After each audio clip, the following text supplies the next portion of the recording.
chip production is such a big part of the inflation story, and so much of it is based in China. Add on to the fact, the cherry on top of this very complicated sundae is that at the same time you have the U.S. government incentivizing chip production right here on U.S. soil. So to me, there's so many different features, and this really could go in a million different directions because, as you've seen previous congressional visits, perhaps not of the Speaker of the House, but of lower levels of Congress, China has had very different reactions, from missiles to nothing. Yeah, that's a really good point. I think too, we should note that, how big of a deal this would be if she did go to Taiwan. Yeah. I mean, it's been 25 years since we saw a Speaker of the House or anyone with this high designation in Washington go to Taiwan. 1997, that's when you have to go back to. That's when then Speaker of the House Newt Gingrich went. Yeah. So this is not something that's happened in 25 years. And it wasn't met with any sort of kindness, even back then. I would say tensions since then have even worsened. Well, much more to discuss on this. It's something we'll continue to cover here on Bloomberg Business Week. But we can't forget about the markets because we got a little more than a half hour to go. Here's Charlie Pellet. Hi, thank you very much. And here's what's going on. Indeed, the Dow, the S&P, NASDAQ, all trading lower. Here it is, first trading day of the new month, the new week. Stocks are lower. S&P right now down by 13 points, a drop of 0.3%. Dow Industrials in the red by 26, lower by 0.1%. The NASDAQ Composite Index down now by 32 points, a decline of 0.3%. 10-years up 15-30 seconds. The 10-year yield now 2.59%. Spot gold up 0.3%, 17.70 the ounce, while West Texas Intermediate crude down 4.9%, 93.81 for a barrel of WTI. Bottom line here, stocks are struggling for direction as investors parse hawkish comments from Federal Reserve officials, along with data showing slower growth in the manufacturing sector. Well, as for the inflation outlook, Phil Orlando is Chief Equity Market Strategist at Federated Global Investment Management. Inflation, in our view, is stubborn. It's deep-seated. It's sitting at a 41-year high. We're not going to be able to wave a magic wand and in a couple of months take nominal CPI from 9.1% back to 2 or 3%. We're going to measure that decline, we think, over the course of a couple of years, not a couple of months. And again, we do have the 10-year now at 2.59%. Nikola Corporation is going to acquire Romeo Power for a sliver of what the battery maker was worth when it merged with a special purpose acquisition company less than 2 years ago. Nikola trading lower, higher now by 6%. Romeo is surging by 24.9%. Alphabet's Google, Meta Platforms, and Apple are among nearly 70 companies filing a brief with the U.S. Supreme Court in support of affirmative action programs being challenged at Harvard and the University of North Carolina. Again, recapping, stocks are lower, 30 minutes to go ahead of the close, with the S&P down 11, a drop right now of 0.3%. I'm Charlie Pellet. That is a Bloomberg Business Flash. Thank you so much for that update, Charlie Pellet. Really appreciate it. Creedy, when we talk about the health of the markets, we not only look at the equity market and the bond market, of course, but we also look at trends that we've seen this year, IPOs, M&A, and what's actually happening in the space. And it was interesting because in the first half of 2022, we saw quite the decline when it came to IPOs and new deals. We are still seeing some M&A activity. I mean, what comes to mind last week is the Frontier Sprint merger getting dropped, and then JetBlue coming in and being the company that comes in and tries to make that acquisition. Let's get an update on the health of M&A right now. Mark Cooper is CEO at Solomon Partners. Mark, this afternoon, joins us on the phone from New York City. Mark, how are you? Doing pretty well. How are you? Doing pretty well. So if we were doing this conversation a year ago, I think our conversation would be a lot different because we would be coming off of this, first half of the year that was just so hot when it came to M&A, when it came to IPOs. SPACs were on the decline because 2020 was kind of the peak for that. So we saw that coming. Help us understand where we are right now, though, as we get into August of 2022. I think we're in a reasonably good market. You can't look at 2021 and compare it to anything. It's a once in a generational market for M&A. It was hitting on all cylinders for all kinds of reasons, which no need to go into right now. But the fact of the matter is, yeah, we're off considerably from last year, but we're tracking only modestly down to 2019, which would be the first sort of comparable clean year, if you will, which was a very good year. Are they different, Mark? Are they different types of deals happening this year than last year? Well, yeah, I think you're seeing more going private transactions, and that would be natural given stock prices have been lower. I think you're seeing a higher percentage of transactions being done by private equity buyers. And interestingly enough, you're seeing probably more in volume of mega transactions than you saw last year. Now, that doesn't necessarily have anything to do with macroeconomic conditions. It could be everything about just specific transactions, like Musk buying Twitter for $44 billion. That could move the needle pretty significantly. But the private equity community still has, I don't know, $1.5 trillion of excess capital around. And, one interesting aspect of the market this go around versus 2008 is the whole private credit markets. It's the debt markets. So traditionally, stock markets went down as they did, and interest rates go up as they are. The public debt markets just closed down; they shut, which happened, for a couple of weeks or a couple of months this year. But what really is going on is the private credit markets are stepping in and picking up the slack, and the private credit markets don't care as much about near-term volatility. What they care about is credit and return on capital. So while interest rates going up slightly, it's still working. Well, speaking of interest rates going up slightly, slightly is, I feel like, an understatement, but isn't there this incentive built into the market here that I think a 5-year-old could say this, if your, say, allowance is worth less tomorrow, given an inflationary environment, it makes sense to spend it today. Hold on, you're saying that a toddler can do time value of money? I'm saying you can, yeah. If you tell if you my give 3.5-year-old's got a way to go. If you give your 3.5, Ari, can your daughter do this stuff? No. Okay. Come on, Tim. All right, this is like business school stuff. Continue, please. Thank you. Yeah. If you give a child a quarter and say this quarter is not going to get you a Rubik's Cube or a candy bar or whatever, tomorrow they're going to say I have to spend it today. It's true. Hey it's there, simple. Kid. Okay. I'm clearly sticking to a different era. Anyways, Mark, my point is that there's so much cash on the balance sheets right now. This is going to be worth less tomorrow, just given the inflationary environment. Why aren't we seeing more M&A? Well, you got to be careful with that concept. It's worth less tomorrow unless you invest it well, right? So the answer is corporations aren't going to essentially do M&A because they think it's the best, because they think it is just simply a good rate of return on their capital. I mean, yes, of course, rate of return comes into play, but they're looking at strategic issues. They're looking at, do they have better investment opportunities within their existing business? So they look at a whole myriad of things. They're also looking at the health of their business. And frankly, the flip side to your argument is, with inflation as it is, consumer demand dropping, and the consumer-driven companies, that could suggest that they're going to have a fall off in their business, and so they might want to be conservative. Now, to the ultimate point is, if you look back on 2008, that was a great time to be a buyer, because when do you want to buy? You want to buy when things aren't so great. You're buying at better prices, theoretically, and hopefully you're buying assets that weren't necessarily available to you before, when the markets were so robust and there was such great demand. So you get strategic assets. But Mark, you said the best time to buy was 2008, and a lot of that, going back to, I think, a very famous call made by Norway's major state fund, is that you buy tech in 2008 and you do super well for, I think, up till now, really. And I'm wondering, but one of the biggest kind of tailwinds for that trade was that tech was really using a lot of the cash that they had in terms of acquisitions, which brings me back to the M&A story. You have so much cash on these tech balance sheets. They're not able to spend it because of the antitrust scrutiny. So how do you make any sense of that? So you brought up a couple of points.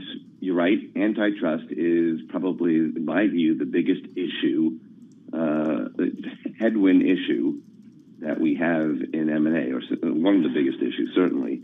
Obviously, the economy being the other, macroeconomic conditions obviously being very important. As it relates to tech buyers doing roll-up strategies, I don't think that's stopping. We're talking about larger transactions now. And as you do tuck-ins, I mean, you see it happen all the time. And they're continuing to do them. Now, antitrust is the big issue.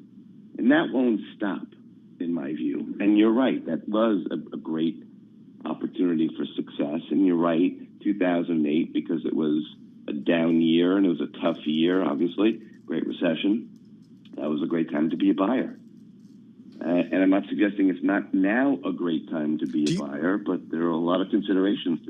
Mark, does it become a better time to be a buyer in the remainder of 2023, or 2022 rather, and into 2023? I mean, what's your call for this moving forward? So I think it's a good time. I think you have to be selective. And no one knows, are we in a recession, or are we going to be in a recession? What's the demand profile going to look like going forward? How business is going to perform? So far, earnings have been good for Q2. I'm bullish long term, and I don't know what long term means. So my attitude about buying is this is probably a pretty good time to buy if you've got staying power and a long hold period. And strategics obviously do, and if they're doing something that is additive to the business, that has savings and synergies, that pushes them forward in a positive direction, then the answer is yes. And from financial buyers, they are continuing to invest. They're not stopping. Mark, we only have 20 seconds left. Tell us some industries to keep an eye on. I think it's going to be across the board. I think healthcare seems to be active. Industrials seem to be active. Business services, which has been a great middle market business for private equity. And then finally, I think tech will continue to be important. All right, Mark Cooper, CEO of Solomon Partners, this afternoon joining us on the phone from New York City, talking all things M&A. Really appreciate you taking the time and joining us this afternoon, Mark. Well, we got about 20 minutes to go until the markets close here. The S&P down 0.2%. The NASDAQ down close to 0.2%. And the Dow Jones pretty much flat right now. To Washington, D.C. we go for a check of the latest world and national news with Nancy Lyons. Hey, Nance. Thanks, Tim. House Speaker Nancy Pelosi is expected to arrive in Taiwan tomorrow night and meet with lawmakers there on Wednesday. That's according to people familiar with her plans. Coordinator for Strategic Communications at the National Security Council, Admiral John Kirby, tells Bloomberg there's no reason China needs to turn this into some sort of crisis. There's no reason for this to come to blows. There's no reason for this to erupt into some sort of conflict. There's no reason for the Chinese to use a potential visit by the Speaker of the House as some sort of pretext to escalate tensions. Admiral Kirby says if Speaker Pelosi does go to Taiwan, the U.S. will make sure she does it safely. That's the sound of the first ship carrying Ukrainian grain setting out from the port of Odessa. The departure of the ship laden with corn follows an internationally brokered deal to allow the transportation of large stores of Ukrainian crops. The ship is due to arrive in Lebanon within the next few days. Former U.S. Treasury Secretary Jack Lew is weighing in on the state of the economy. I'm optimistic that this can be managed without having a full-blown deep recession, but it's not out of the question. Jack Lew tells Bloomberg we've never seen an economy coming out of a shutdown like this at a moment like this when the world is in an unusual situation. Cleveland quarterback Deshaun Watson has been suspended without pay for 6 games for violating the NFL's personal conduct policy. The punishment was handed out by the game's disciplinary officer. The NFL has 3 days to appeal that decision. Global news 24 hours a day, on air and on Bloomberg Quick Take, powered by more than 2,700 journalists and analysts in more than 120 countries. I'm Nancy Lyons. Thank you so much for that update, Nancy Lyons. Tim Stenovic and Kriti Gupta were live in the Bloomberg Interactive Brokers studio in New York. All right, speaking of M&A, we've got a little M&A news today, or perhaps some deals news, I think we could say. This is a really interesting one, Kriti. I love a good, consumer packaged goods story. We got PepsiCo extending the bet on fitness drinks with an 8.5% stake in Celsius And no, this is not the Celsius that the crypto world knows. This is the Celsius drink. Yeah, the fitness drink. And, this is a little fun fact for you, Tim. Yeah? Back Tell in me. the day when I was in college, Okay. I was in this super nerdy stock investing team thing. Oh, you were? I was. I How'd was you do? very into I aced it, but that's another story. Nice. My pitch was PepsiCo back in the day. And the thing a lot of people don't know about PepsiCo is that the way they build their brand is that they license a lot of their kind of bottled drinks and things like that. So when you have, say, like the Starbucks Frappuccino that's in a bottle that Yeah. you get at like a gas station or Yeah. something, that's actually licensed and distributed by PepsiCo. Right. Even though it says Starbucks on it. And you make a really good point because product development, R&D, it's really tough. And Yeah. if you walk into a convenience store, a 7-Eleven, a bodega, if you're here in New York, and you see all the drinks that are in the coolers, there are a lot of drinks in there that just will not make it. Yeah. Just the fact that they got there is an achievement. I would also argue there's a lot of drinks in there that are owned all by one company. There are, but they get to that point. What Pepsi and other big companies do is they let sort of the wheat get separated from the chaff, right? They let Yeah. them fail, and then they come in at a pretty late moment and make an acquisition or buy a big part of it. Yeah, so we got to see how Celsius does here because, it's a fitness energy drink maker. They have their work cut out for them. Think Gatorade, think whatever else sports drinks there are. It's already a publicly traded company, too. True. That's what's really interesting. That's true. Yeah. All right. Founded back in 2004. $550 million All right, maybe stake. I got to try one of these. Yeah. All right. You're listening to Bloomberg Business Week on Bloomberg Radio. This is Bloomberg.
facts, headlines, and breaking news 24 hours a day at Bloomberg.com, the Bloomberg Business app, and at Bloomberg Quick Tape. This is a Bloomberg Business Flash.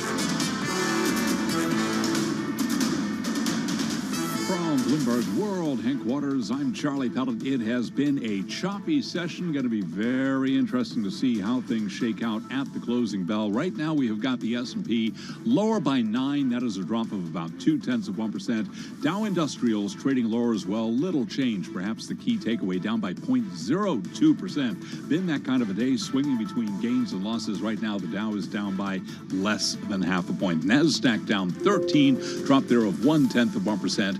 10-year yield 2.58%. The 2-year 2.89%. Spot gold up 0.3%. 17.70 the ounce. And West Texas Intermediate crude down now by 5%. 93.64 for a barrel of WTI.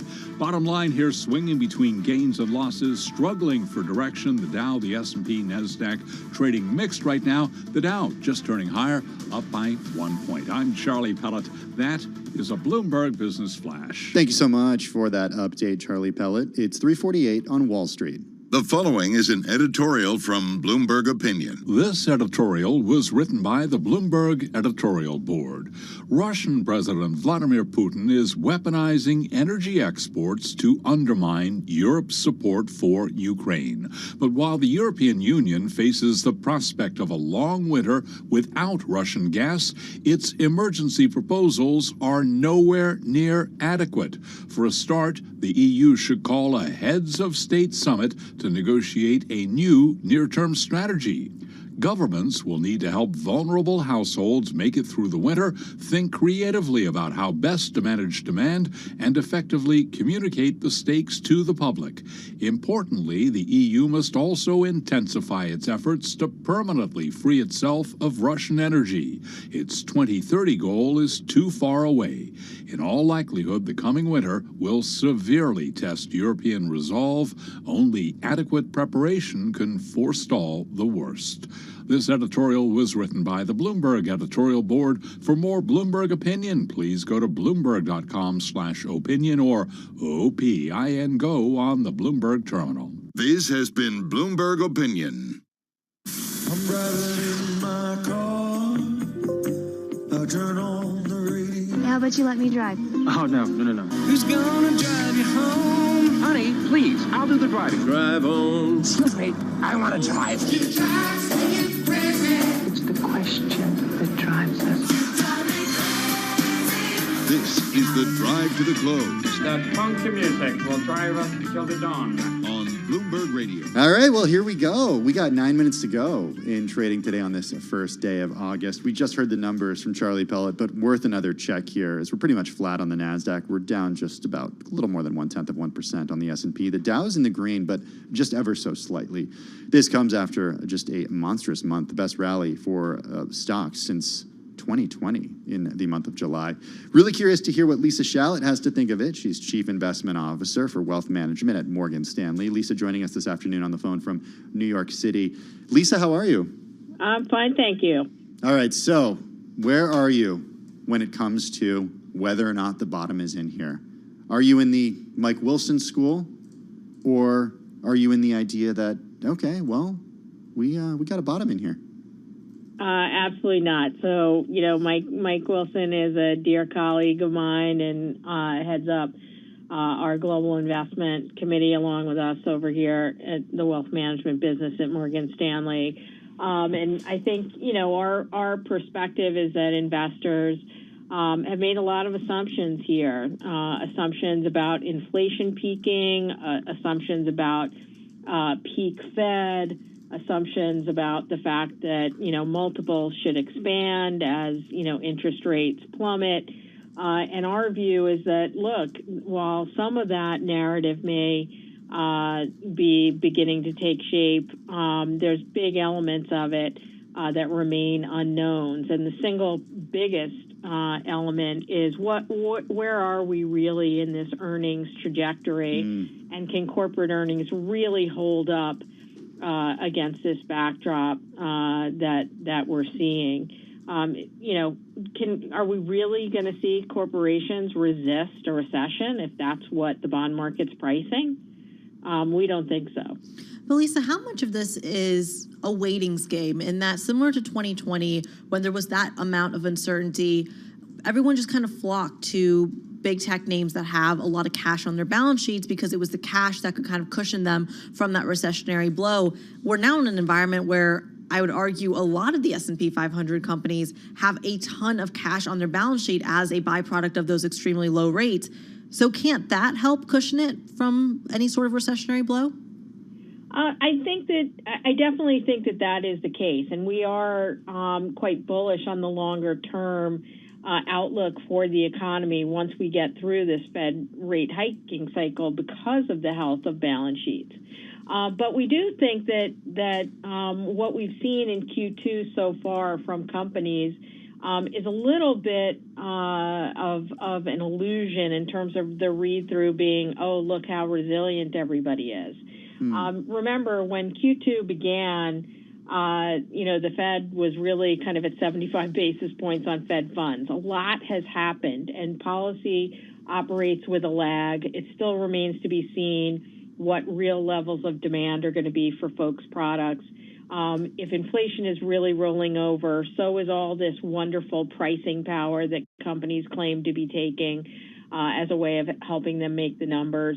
And the bottom line is, when you really take a step back, we're starting to see negative operating leverage, meaning sales of the S&P 500 are growing more quickly than profits. And that's what tends to happen just as inflation peaks.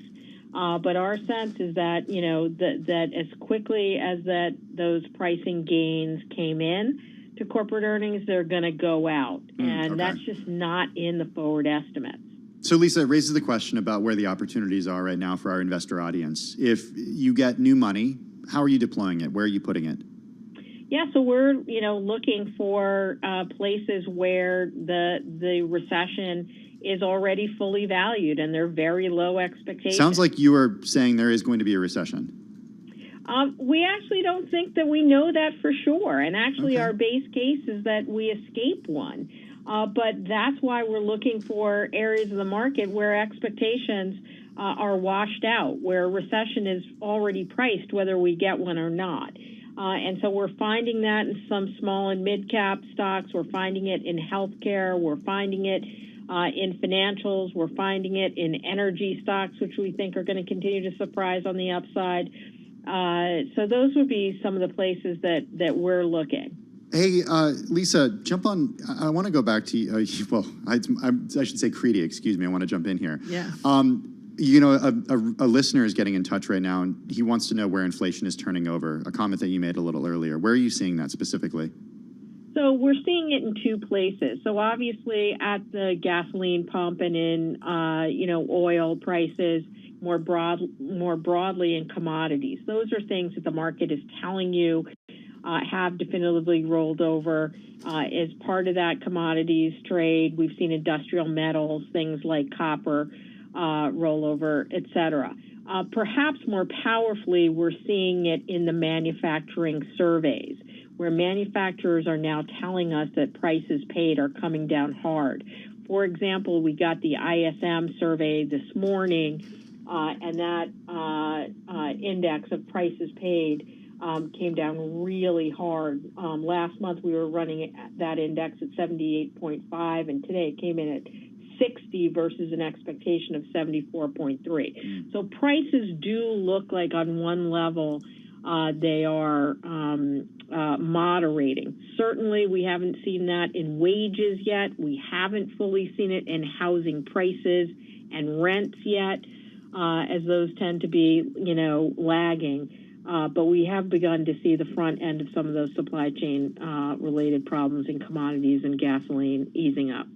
Lisa, we've got about a minute here. How concerned are you about liquidity as we talk about really unprecedented amount of quantitative tightening? Very. And this is another element where I think the market may be premature in its conviction that the coast is clear. We are, going to move into a very dangerous seasonal time for the year. in the best of seasons, right? Summer tends to be, August in particular, tends to be a tough liquidity chapter. We're accelerating and ramping up QT in the month of September and into October. Right. So liquidity here, as these rates kick in with a lag, we believe folks should, keep their seat belts buckled and wait and learn, because we really haven't been here. These are somewhat uncharted waters. Lisa Shallett, Chief Investment Officer for Wealth Management at Morgan Stanley, joining us on the phone from New York City. Lisa, always great to chat with you. Thanks so much for taking the time. Let's head on over to join our Bloomberg TV team for our Beyond the Bell and our countdown to the close. You're listening to Bloomberg Radio. This is Bloomberg. Beyond. Beyond the Bell, Bloomberg's comprehensive cross-platform coverage of the U.S. market close starts right now. Just about 2 minutes away from the end of the trading day. Caroline Hyde, Taylor Riggs, Katie Greifeld, counting you down to the closing bell. Here to take us beyond that bell is a global simulcast. Tim Stenovic, Kriti Gupta in the house for Carol Massa. We are bringing together, as we always do, TV, radio, YouTube, to dissect what has been a day of headwinds, whether it be geopolitical ones, whether it be, of course, us anticipating data, anticipating earnings. But overall, we were pretty flat, dare we say it. Yeah, pretty flat, but coming off just a monster rally that we saw in July. And I think the big question that a lot of investors have moving forward is, was this a bear market rally? Is this a bear market rally? And Lisa Shallett, Chief Investment Officer for Wealth Management at Morgan Stanley, we just spoke to her. The title of her note, Mission Accomplished, Not. She thinks this is a bear market rally, and she said there's a lot of unknowns, too many to say that we've already seen the bottom. Well, Tim, what gets me kind of confused, I would say, about today's trading story is that, yes, we see a little bit of a pullback from those monster gains of last week, but take a look at the cross-asset action here. You have this massive bid into treasuries, 5 basis points lower into yields, and a weaker dollar. We haven't seen that in a while, where you have a weaker dollar and you don't have a bid into the stock market. I wonder how many of those cross-asset correlations are repricing. Certainly see maybe the lack of correlation within the bond market today as well. When you talk about some of the dollar weakness, Katie, and then you see full faith and credit really rallying, price higher, yields lower and significantly lower. If you go out on 20, 30 years, you're down now by about 10, 11 basis points on the day. And yet, if you look at the 2-year, this is interesting as we sort of see some of the Fed speak push back to this pivot that the market has run with. 2-year yield relatively unchanged. The bells, they ring. The S&P 500, it is lower, and we talk about those cross correlations.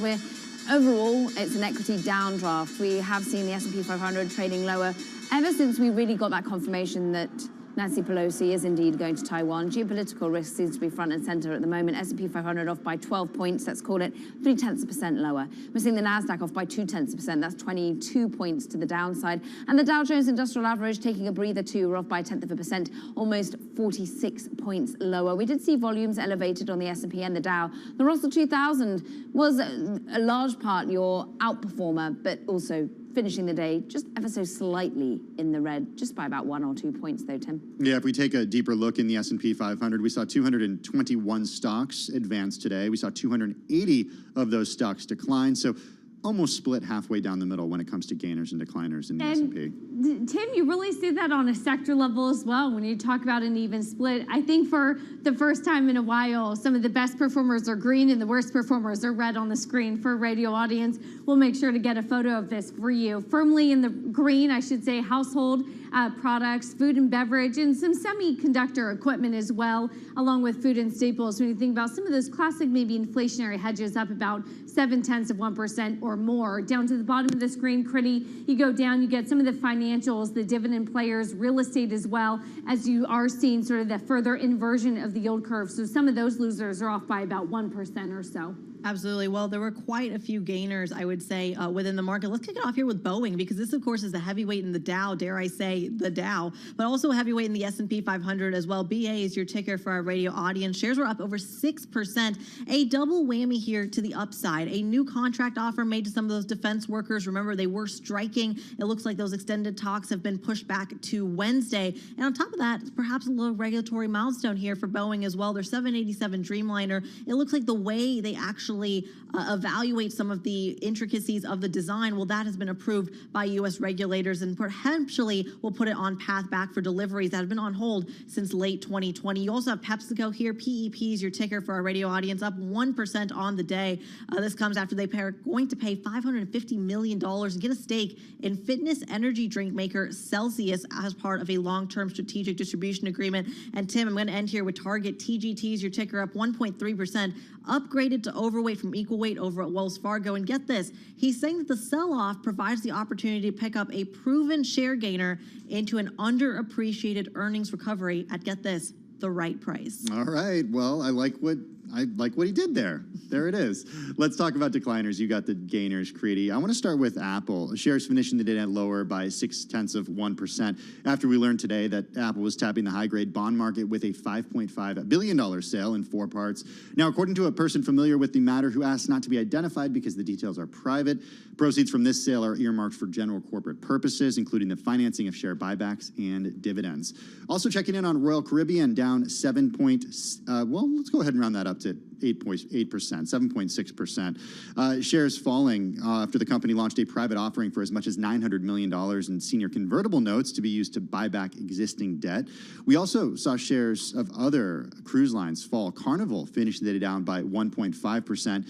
It does come a few days after Carnival closed on an underwritten public stock offering that raised $1 billion to be used for a variety of purposes, including 2023 debt maturities.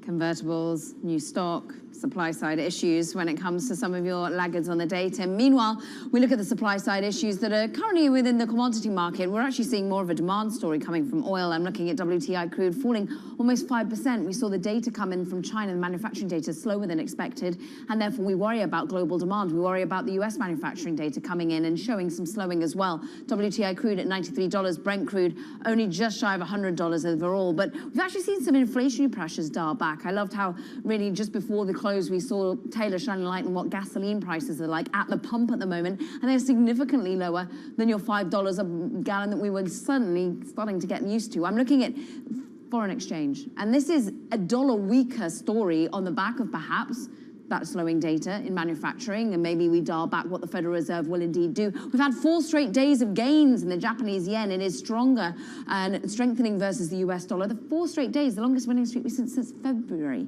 because of course the winning trade has been to be short the yen. We're seeing a little bit of a dial back of that, 1.2% strengthening. British pound is also strengthening to the tune of 0.7%. That as we all await the Bank of England and what they do in terms of a 50 basis point hike potentially as soon as Thursday. And therefore we're seeing gilts getting a bid. We're seeing 12 basis points lower actually on the long end, the 30-year, but is that because we see maybe a slowing of the UK economy and then again a future that signals cuts? We're seeing overall Italian yields, Greek yields, European also get bid today. Yeah, definitely a big bid into government bonds. You saw that in the U.S. yield curve as well. If you look at some of the yield movement, as you can see, I mean, it really went down the curve there, just that bid for bonds. But like I pointed out, the 2-year yield basically unchanged, maybe as some of these Fed officials come out and push back against the idea that the Fed is going to slow down its rate hike cycle too quickly. But in any case, you did see a big bid into bonds. I guess people would still like to buy treasuries, even though you could get a 40-year Apple bond pretty soon. All right. Well, from bonds to earnings, because they are still coming out, let's look at ticker CAR, Avis Budget. Second quarter adjusted earnings per share coming in above estimates. We got shares of Avis Budget Group higher by close to 5% in the after hours right now. Revenue for the Americas came in just slightly below estimates at $2.57 billion, below estimates of $2.63 billion. Adjusted EBITDA of $1.21 billion, Caroline, versus estimates of $949.8 million. Meanwhile, we also get Pinterest, your digital scrapbook, your higher users than Twitter, I might add. Second quarter monthly active users, 433 million versus a 429 million expectation. So a beat in terms of your monthly active users. Your adjusted EBITDA coming in at 92 million. That is shy, though, of expectations. We're getting a rather concerning number for some, but let's not read too much into it. $666 million, 666. But we are doing a revenue of 666 million for the second quarter. That is just ahead of market expectations. Earnings per share, 11 cents, though. That is on an adjusted basis, shorter than what the expectation was. We're seeing third quarter revenue guidance growing middle single digits year on year. So still a path of growth, it seems, for Pinterest. And we're rallying almost 7% after hours, Taylor. We get some of those numbers from Pinterest, Caroline, as we take a look at some other sectors as well. Activision, Blizzard as well, coming out with some really interesting comments about how they are looking to actually grow their headcount, their developer headcount, I believe it was about by 25% year over year, citing even though slowdown from other companies. And again, we sort of get the horse race of their numbers. Activision Blizzard's second quarter adjusted revenue, $1.64 billion. Again, just slightly ahead of expectations of $1.6 billion. And the bottom line, again, maybe just right here on the nose, 47 cents versus estimates of 48 cents. And of course, in the commentary saying that they do indeed look forward to the $95 a share buyout of Microsoft, that takeover that is still pending, hoping that that gets completed soon. Yeah, and Taylor, I think what's crucial here is that Microsoft actually warned, I want to say a couple weeks ago, about perhaps pausing some of their hiring as well. So to see Activision, which will soon be a part of Microsoft, say, hold on a second, we're actually going to expand our headcount is crucial. I wonder how much of that is going to be something you see in Pinterest as well, because we did hear from Alphabet that even the social media, their ad distribution, well, it's getting crunched. All right. Well, a lot for us to digest and pick through when it comes to these earnings reports. We are not done. We've got more coming throughout the week. And then, of course, those JOLTS numbers tomorrow. So it all continues. But that is going to do it for our cross-platform coverage of the market close here on Bloomberg Television, radio, and YouTube. We'll be back tomorrow, same time, same place.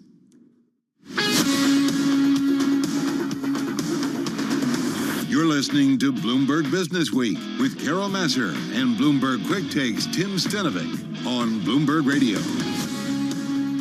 It's Bloomberg Business Week. Tim Stenovic and Kriti Gupta live in the Bloomberg Interactive Broker Studio.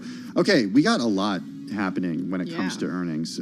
We got Activision Blizzard not moving too much in the aftermarket here. We got Pinterest shares just surging higher today. If we take a look at what's happening after hours, after the company reported its results, up 15.7% right now. So pretty remarkable there. And then CAR, ticker CAR, Avis Budget Group, is higher by 3.8% after results. So we're going to dig into more of these numbers in just a couple of minutes. First, though, let's get a check of the latest world and national news. For that, we go to Nancy Lyons in Washington, D.C. Hey, Nance. Thanks, Tim. The White House is urging China not to escalate tensions with the U.S. in response to House Speaker Nancy Pelosi's expected visit to Taiwan. Coordinator for Strategic Communications at the National Security Council, Admiral John Kirby, tells Bloomberg there is no change in U.S. policy. It's not going to violate any sovereignty issues. It's not going to violate territorial integrity, as the Chinese spokesman alluded to. It will simply be a move in keeping very consistent with American policy now for decades. Nothing's changed about our adherence to the One China policy, and nothing has changed about our commitments to helping Taiwan's self-defense under the Taiwan Relations Act. Admiral Kirby says the U.S., though, is bracing for a Chinese response that he says could include firing missiles into the Taiwan Strait or possibly launching new military operations. Senate leaders from both parties are racing to approve Finland and Sweden's bids to join NATO before their August recess begins this week. The NATO expansion is popular on both sides of the aisle following Russia's invasion of Ukraine, but the accession bid from the two Nordic nations is competing with other bills for valuable Senate floor time, including Democrats' new reconciliation package on taxes and climate and legislation on veterans' health. Last week, the Senate failed to reach unanimous consent to bring the NATO bill to the Senate floor following quick debate. Democrat Jean Shaheen says 3 Republicans have raised concerns about expanding the alliance. She says work is being done to dislodge them. In Washington, I'm Nathan Hager, Bloomberg Radio. Guy Reffitt, a Texas man who stormed the Capitol January 6th with a gun and wearing a helmet and body armor, has been sentenced to 87 months in prison. That's the longest sentence yet.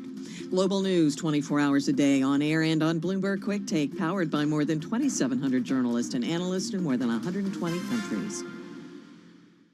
Thank you so much for that update, Nancy Lyons. Tim Stenovic and Kriti Gupta were live in the Bloomberg Interactive Broker Studio. Pinterest shares shooting higher right now in the after hours. We got them higher by, 16% as we speak. This after the company reported revenue for the second quarter that met the average analyst estimate.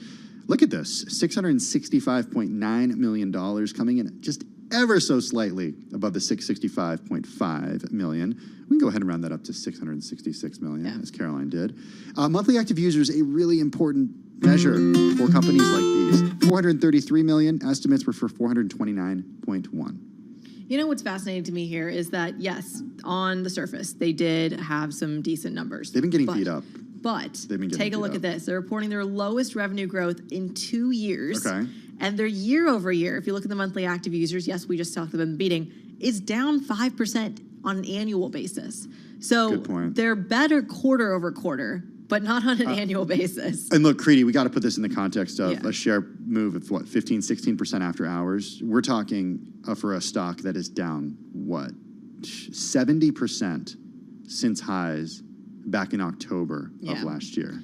I mean, it really just speaks, I think, to... Those were October highs of last year. Yeah. That's crazy. I mean, I think it speaks to just how perhaps low the expectations were going into some of these earnings. I mean, we had a great preview in the 1 o'clock hour as well, and nobody thought Pinterest would be doing well, especially given the numbers we've seen out of Meta, Snap, Twitter. These numbers aren't good for social media companies right now, and yet Pinterest being rewarded for doing okay.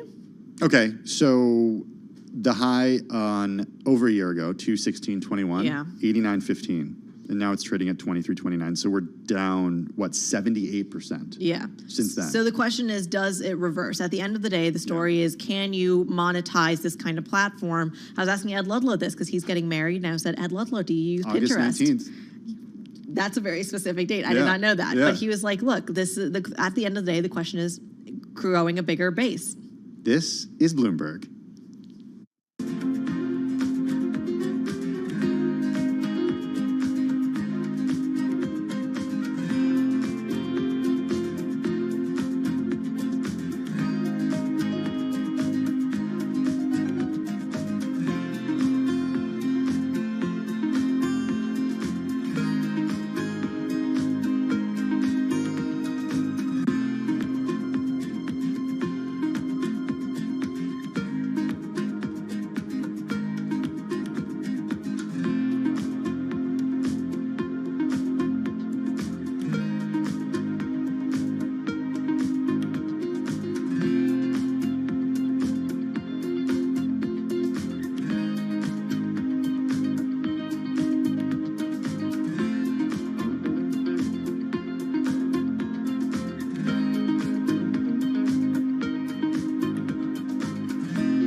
Headlines and breaking news 24 hours a day at Bloomberg.com, the Bloomberg Business app, and at Bloomberg Quick Tape. This is a Bloomberg Business Flash. From Bloomberg World Headquarters, I'm Charlie Pellet. Lots of headlines after the close of trading, lots of earnings. We begin with Pinterest, second quarter monthly active users, 433 million. Estimates were for 429.1 million. Shares are surging after hours as Pinterest reports revenue for the second quarter that didn't meet the average analyst estimate, but after hours we've got Pinterest surging by about 16%.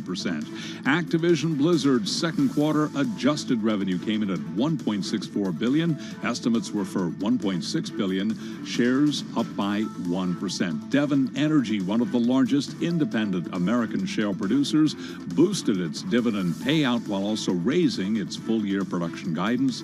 After hours, Devon Energy is now trading lower by 2.4%. And Elliott Investment Management says it has become the largest investor now in Pinterest. One additional headline, Danny Meyer is going to be stepping down as CEO of Union Square Hospitality Group, that according to Crane's New York business. It turned out to be a down day on Wall Street today. The Dow, the S&P, NASDAQ all declining. Stocks snapping a rally, a three-day rally as investors digested hawkish comments from Federal Reserve officials. S&P down 11, down 0.3. The Dow down 46, down 0.1. NASDAQ lower today by 0.2%. 10-year yield 2.58% right now on the 10-year. Spot gold up 0.3%, 17.71 the ounce. West Texas Intermediate crude down 4.9%, 93.83 a barrel. I'm Charlie Pellet. That's a Bloomberg Business Flash. Charlie Pellet, thank you so much. Tim Stanovic, Kriti Gupta in the Interactive Broker Studio right here at Bloomberg headquarters, the heart of New York City. Let's bring in our next guest here, Melissa Baker. She's the founding partner of Fenwick Brands, a female-led, consumer-focused investment firm. Melissa, thank you as always for joining us. How are you doing? Great. Happy to be with y'all today. We're happy to have you. Well, let's dive right in here. Retail consumer packaged goods. I'm a markets gal. From a stock market perspective, these stocks have been doing really well because people are saying in the time of a recession, everyone's going to need food. Everyone's going to need these kind of basic items. So naturally, you have to invest in those shares. But talk to us about the trends in this industry right now. Yeah, it's definitely an interesting time. I think, if I put my investor hat on, we are focused more on earlier stage consumer businesses. And it's interesting, we're coming off this period of what I would call, overinflated and overinvested markets where we saw a lot of capital come into the market, pressure to get it to work, causing really high valuations and really kind of growth prioritized over profit. Fast forward to today, I think the positive news is we're starting to see some much needed course correction. You're right. Consumers need staples. But more importantly, we need these earlier stage businesses to build healthy and profitable companies. And I think we're starting to become prioritized again. Melissa, I just want to jump in here because we don't have a ton of time. I'm wondering how you're seeing this course correction play out in the private side. As a private equity investor, what you're hearing from your portfolio companies, which include Ursa Major, Lemmy Shine, Madison Reed, Back to the Roots, among others. What are you hearing from them about course correction right now? Are they under pressure? Yeah, I think, look, everybody's under pressure to just maintain some consistent levels of growth. But I think we've got strong value propositions to the consumer. I think we're being much more thoughtful and discerning as we think about, omni-channel models and where the product is and being with the consumer where they are in purchase. And I think all of our companies are well positioned, but definitely long-term minded, right? And really focused on loyalty and retention. So what are you worried about here? What keeps you up at night? Oh, lots of things keep me up. But no, I think, look, consumers are evolving, right? And they purchase with their head and their heart. And I think the definition of brand and the value of brand to the consumer is ever changing. And it's important for our companies to be well positioned, right? They have to solve for the purchase friction. They have to meet the consumers where they are in the head and the heart in well-developed omni-channels. And so for me, it's like, look, we've got good value propositions, but we just need to be with that consumer. And the consumer's changing, and a constant struggle and opportunity for our businesses and making sure we're well positioned. Melissa, it's so funny. I moderated a panel at Milken with a bunch of folks in private equity, and I think every single one of them was based in New York City. And you're joining us from Birmingham, Alabama, where you're based. And I'm wondering how that goes. And I mean, if you think about it, we see it so much of the focus here in New York City. So how does it help and how does it hinder you at points to be based there? Yeah, well, I think we're a hidden gem, right? And I think we've got a great portfolio. So I think our portfolio and our reputation, speaks for itself. But I will say that we're very relational. And I think sometimes being a non-coastal, we have a different approach to kind of middle of America lens on, the consumer. And the consumer's not just in coastal cities. And I think we have, we kind of leverage that mindset in being where we are to our advantage. And I think we bring something, that's a little bit different to the table.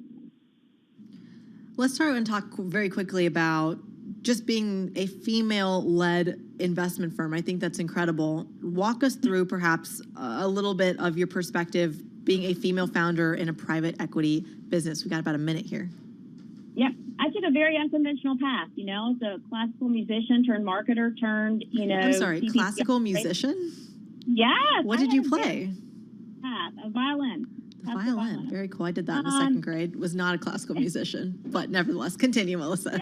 Yeah, nonetheless, I'm not your typical kind of PE pedigree. For me, it was about leveraging all of my in the trenches operating expertise to small brands that needed help. We saw an inefficiency kind of in the funding market between VC and PE, and where partnership and value-added capital really could make a difference. And I think for us being a female-led firm, we're the consumer. We gain conviction of the product early, and I think we can bring more EQ to the partnership. Building companies is hard. It takes time. I think there's lots of pivots, right? And I think it's not just a spreadsheet, but it's a relationship and a partnership. And I think we kind of can bring a little more of the relationship and the empathy to the table with these companies and kind of what they're going through. And yes, we have the capital. Capital is a commodity. It's everywhere. But I think for us, it's how you capitalize on the pivots and how you manage through growth inflection. And I think that, takes a lot of work and hand-holding, and we bring that relational piece to the puzzle as well. Melissa Baker, really great to have you back on Bloomberg Business Week Radio. Thanks for joining us once again. She's founding partner of Fenwick Brands, joining us on the phone from Birmingham, Alabama. Well, Pinterest shares higher now by 21% after Elliott confirms it's now the biggest investor in the company. You're listening to Bloomberg Radio.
Broadcasting live from the Bloomberg Interactive Broker Studio in New York. Bloomberg 1130 to Washington, D.C. Bloomberg 99.1 to Boston. Bloomberg 106.1 to San Francisco. Bloomberg 960 to the country. Sirius XM Channel 119. And around the globe, the Bloomberg Business app and BloombergRadio.com. This is Bloomberg Business Week. It's Bloomberg Business Week. Tim Stanovic and Kriti Gupta live in the Bloomberg Interactive Brokers Studio. Kriti, did you take a gap year between high school and college? No, but I really wish I did. Yeah, same with me. Okay, we're going to talk about that in just a minute. My brother took one. What did he do on it? He went to Nepal. For the whole year? Half the year, and then I think he went to Mexico for the second half. That's amazing. I know, really cool stuff. We're going to talk all about this with the CEO of Global Citizen Year in just a minute. First, though, let's go over to Charlie Pellet because we got a lot happening in the after hours. Hey, Charlie. Indeed, and we had a gap in that rally today. The Dow, the S&P, NASDAQ all declined, but as you say, lots going on after hours. Elliott says it is now Pinterest's biggest investor, and it supports the CEO after hours looking at shares of Pinterest. They're based in San Francisco, up now by roughly 21%. Pinterest also jumped after reporting resilient sales in the face of concerns the uncertain economy would curb digital advertising and user numbers that came in better than analyst estimates. So a big jump for Pinterest after hours, again up now by roughly 21%. Also reporting after the closing bell today, we heard from Activision Blizzard's second quarter adjusted revenue, $1.64 billion. Estimates were for $1.6 billion. Turned out today to be a down day after all for the Dow, the S&P, and NASDAQ. We had stocks snapping a rally as a Fed pivot seems less likely.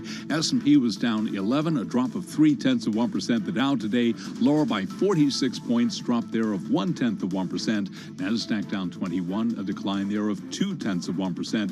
For much of the session, stocks swung between gains and losses. In the end, though, turned out to be a down day. 10-year yield 2.58%. Spot gold up 0.4%, $17.72 the ounce, while West Texas Intermediate crude down 4.8% now, $93.94 for a barrel of WTI. Down day on Wall Street, the Dow, the S&P, NASDAQ all declined. Lisa Shallot is Chief Investment Officer for Wealth Management at Morgan Stanley. She was our guest right here on Bloomberg Business Week, and she told us right now in this market there are just too many unknowns. Assumptions about inflation peaking, assumptions about peak Fed, assumptions about the fact that, multiples should expand as, interest rates plummet. And our view is that, look, while some of that narrative may be beginning to take shape, there's big elements of it that remain unknowns. And that's Morgan Stanley's Lisa Shallot. Danny Meyer stepping down as CEO of Union Square Hospitality Group, this according to Crane's New York Business. Again, recapping, down day, red on the screen as we wrap things up. S&P down 11, a drop today of just about 0.3%. I'm Charlie Pellet. That is a Bloomberg Business Flash. Thank you so much for that update, Charlie Pellet. Tim Stanovic and Kriti Gupta in for Carol Masser on this Monday afternoon. So, Kriti, do you regret not taking a gap year? Oh, 100%. I would travel the world, wait tables. It's not too late. Live the whole Lizzie McGuire. It's not too late. I will consider it. It can happen. I'm gonna ask my manager for a year. All right. Well, hopefully you come back from this really cool vacation that you're going on and you don't decide to take a gap year. Let's talk more about gap years and really why our next guest thinks that they can really provide an advantage to students who do take that break between high school and college. Aaron Llewellyn is the CEO of Global Citizen Year. It's an organization that is more than a decade old. It's based in Oakland, and it's a nonprofit that helps to shape the next generation of leaders by recruiting what they call diverse and talented students to spend 8 immersive months between high school and college living overseas with a host family. Aaron, how are you? I'm doing great. Thanks for having me. Yeah, thanks so much for joining us. So we are living vicariously through all the students who are taking time after high school to live outside of the U.S. Talk to us a little bit about the interest that you're seeing right now, because I do wonder, here we are on the hopefully getting close to the other side of the pandemic, although I think this is just here to stay. But I'm wondering what you're seeing in terms of demand for the program right now as we do navigate this new normal. Absolutely. The demand has never been higher for what we're offering. And I think it continues to climb all over the place as people rethink the linear path we've been taking for education and think maybe this linear path is not serving all of our needs right now. We need to think about that a little bit differently. Well, think about it a little bit differently. What about the costs associated with something like this? Anything new given this inflationary environment? Yeah, great question. We're thinking about that too. We're thinking about how things are different now that we are navigating the moment, as you know, with regard to inflation, also with regard to coming out of this pandemic or being still in this pandemic, wherever we want to, call ourselves there. But how do we think about our programming that offers flexibility and also meets people where they are financially right now? So at Global Citizen Year, we're committed to making sure that young people can do this no matter what and have meaningful experiences. Yes, you can take a gap year, you can work.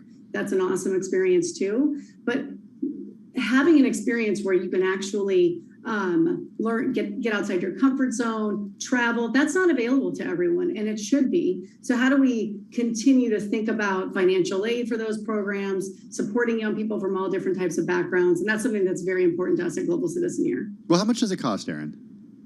Yeah, so right now, well, it's a good question because we're about to launch. So it's going to be around, we haven't set the pricing yet for us, but it can be around $25,000 to do something like this. And for us, that's the tuition mark. And we think that this is an incredible experience. It's certainly fits in with, higher ed and a semester at a higher ed institution.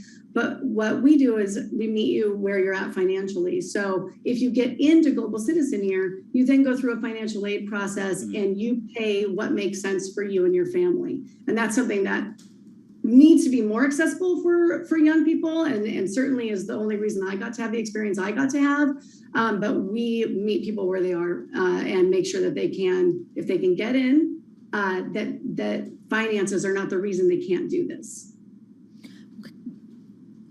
Oh, Sorry. Tim and I are trying to decide who's going to ask the next question. We've got a lot of time with Erin. We're going to take a break in just a minute, and then we'll come back with her. Great. But we have time for about a half. Yeah, let's do that. When we come back, Kriti, I want to hear more about the financial aid, and then also about where kids are going right now. Because I was literally about to ask that, but I feel like it's a longer conversation. We don't have time to get to that, but we're going to get to that in just a few minutes. Where would you go if you did a gap year? If I could go anywhere, that's a hard one.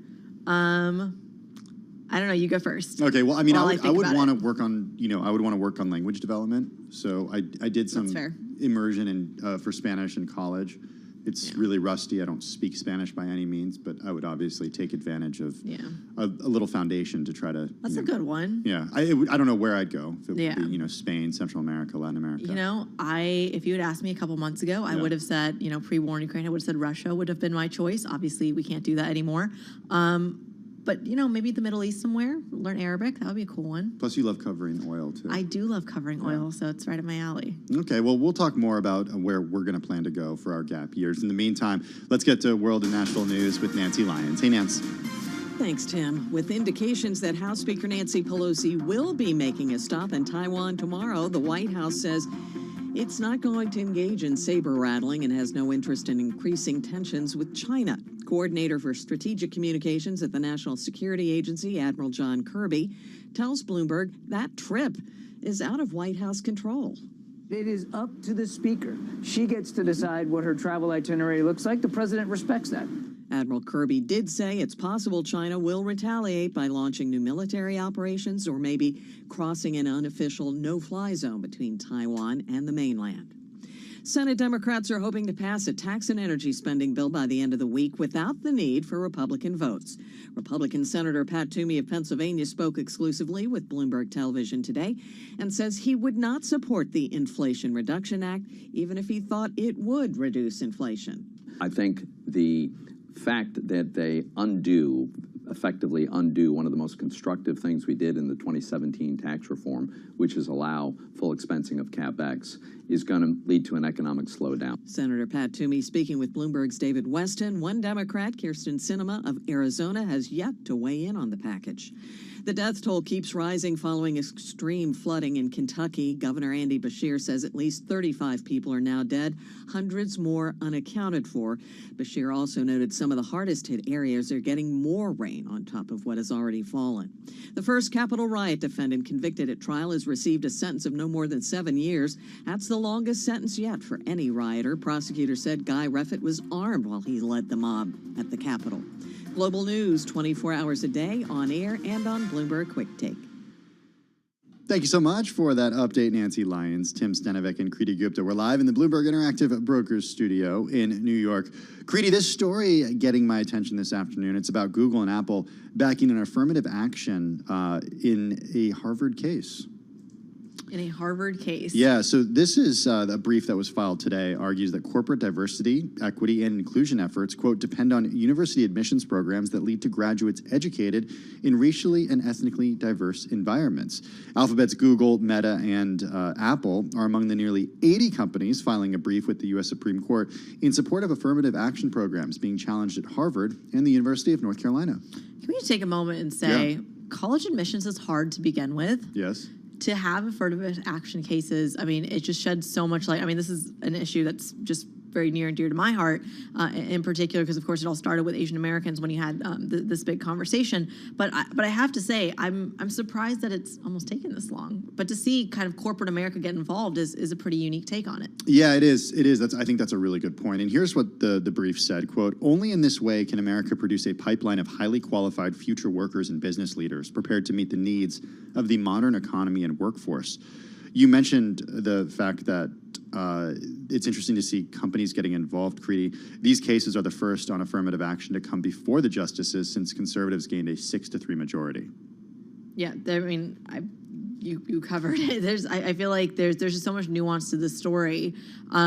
What I also think is interesting is that some of these companies that are actually backing or getting involved in some of these cases, I mean, look, they're like the top recruiters for a lot of these companies. Exactly. And they're companies that have a really hard time getting employees. Yeah. It also comes at a time where, you know, over the last couple of years with the pandemic, we've seen, and also the trade war in China under the Trump administration, we saw fewer Chinese students coming to the U.S. And that was a big one, yeah. And that changed the talent pipeline for a lot of these companies. Yeah, and remember, a lot of them have paid big bucks to get there, even bigger than some of the tuition that you see in these states. All right, check out this story on the Bloomberg Terminal and, of course, at Bloomberg.com.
updates, headlines, and breaking news 24 hours a day at Bloomberg.com, the Bloomberg Business app, and at Bloomberg Quick Take. This is a Bloomberg Business Flash. From Bloomberg World Headquarters, I'm Charlie Pellet. We begin with a developing story. Credit Suisse's outlook has been revised to negative from stable by Standard & Poor's. After the bell, we heard from Pinterest. They're based in San Francisco. The stock is surging right now, up by roughly 20%. Elliott Management says it is now Pinterest's biggest investor, and it supports Pinterest CEO again after our shares up now by 19%. Pinterest also jumped after reporting resilient sales in the face of concerns the uncertain economy would curb digital advertising and user numbers that were better than analyst estimates. We've got Pinterest one more time up by roughly 19%. Equities snapped a three-day rally as investors digested hawkish comments from Fed officials. Today, the S&P was down by 11 points, lower by about 0.3%. Dow Industrials down 46, lower by 0.1%. NASDAQ down 21, a decline of 0.2%. 10-year yield 2.58%. Spot gold today up 0.4%, $17.72 the ounce. Crude oil, though, big story today. Barrel of West Texas Intermediate crude down 4.8%, 93.89 a barrel. This on slowing global concerns. Recapping, stocks lower today. S&P down 11, a drop there of just about 0.3%. I'm Charlie Pellet. That is a Bloomberg Business Flash. Thank you so much for that update, Charlie Pellet. I want to get right back to our guest that we were talking with earlier, Aaron Llewellyn, CEO of Global Citizen Year. It's a nonprofit that works to place students who are taking a gap year between senior year of high school and first year of college with families around the world. Aaron, good to have you back with us. I wanted to go back to this idea of, Creedy, I'm going to steal your question. Well, actually, you just go ahead and ask your question. Can I ask you a question first? You can ask me a question. Actually, no, we're I'm going to talking ask Aaron a better question. Okay, all right, you can ask me a question. And then I will ask that question. Okay. Aaron, bear with me. Have you seen Lizzie McGuire? You're asking me or Aaron? I'm asking Aaron. Oh, okay. Oh, no. Really? Good, thank you. Thank you, Aaron. What is that? Why does I don't even nobody know what what it is. Lizzie McGuire is? It's Okay. terrifying. Okay, well, for our radio audience, let me just educate everyone for a second. Please Lizzie do. McGuire was all the rage in the early 2000s. Okay. It was Hilary Duff's breakout character. Okay. And she basically played this 8th grader who had no direction in life, as many of us do. Does it have a connection to studying abroad? Yes, it does, Okay. because she goes on this Italian adventure, Okay. becomes an Italian pop star. It's it's an integral part of a lot of of my generation's life. And the fact that you don't know that is beyond me. Anyways. I think it's because we're different generations. Yes, Tim is in his 60s. It's a whole thing. Anyways, Aaron, bringing it back full circle, what I was going to ask, and what Tim and I really want to know, is where do a lot of these students want to go? Because unlike Lizzie McGuire, it can't all be Italy. Where do they go? Right. I think what we're finding is they want to go to places that are less traveled. So we're launching this year. We'll be launching in Cape Town. So South Africa was high on the list of where young people wanted to go. Places like Ecuador, Mexico, a lot of Spanish-speaking countries, you can imagine. And then also we're in India because we find that the other piece that we're noticing for young people is they want to be where there's they can see a lot of opportunity. They can see the U.S., for example, interacting a lot. They're on a global stage. They're economically an economic player. And so they want to go to those places, but they're also the places that aren't Italy. They aren't England. They're a little bit different. They're more they get to engage it a little bit differently. What is the curriculum here, Aaron? Because when you send a 17, 18-year-old abroad, there has to be some structure to this. Yes. Right? You're not just sending them to another country to live with a host family. Tell us about that structure. Yeah, so, and what we're actually finding also from parents and students is they want this blend of agency and structure. They don't want to just be sent off to go explore somewhere. They want They want the learning that enhances what they're seeing and participating in. So for us, it's the blend of experience plus the wraparound curriculum that helps enhance the experience. When you partner with Global Citizen Year, you are placed in a community, you live in that community, you work in that community every day, and you work alongside local experts in that community. So they could be experts like in areas like human rights, they could be experts in climate change, or education, for example. You're working alongside them, you're supporting their work, you're collaborating, and then you're learning from them about the local context, the local perspective, how that might be different than where you came from. And it follows a pattern. So then the curriculum overlays this experience, and the pattern is learn about yourself, learn about your community that you're in right now, and then learn about how that connects to the world at large, so that you can have a much deeper understanding of the issues at hand and how complex they are and what types of complex solutions are going to be needed to meet the needs that we have today. Erin, is the working happening in a local language, or is it happening in English while there are hopes of learning the local language? Yeah, so two different ways. So when we were in pre-pandemic, we were in Ecuador, and the working is happening in Spanish. So there's a ramp up to the language.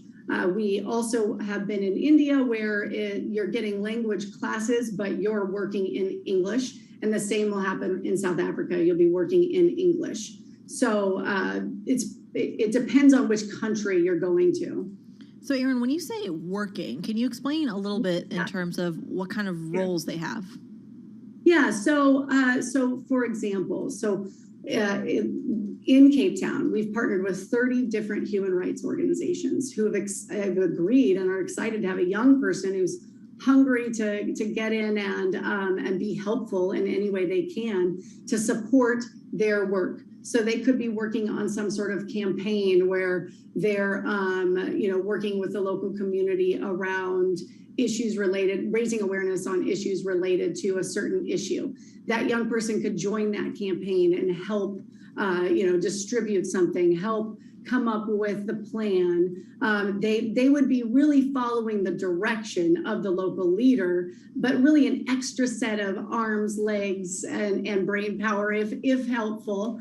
Another example is we have a partnership in India where we work with Teach for India. And the young people who go to India in our program are teachers' assistants. So they're following the direction of the teacher, but they're doing small groups. They're doing interventions with young people who maybe need extra help, those types of things.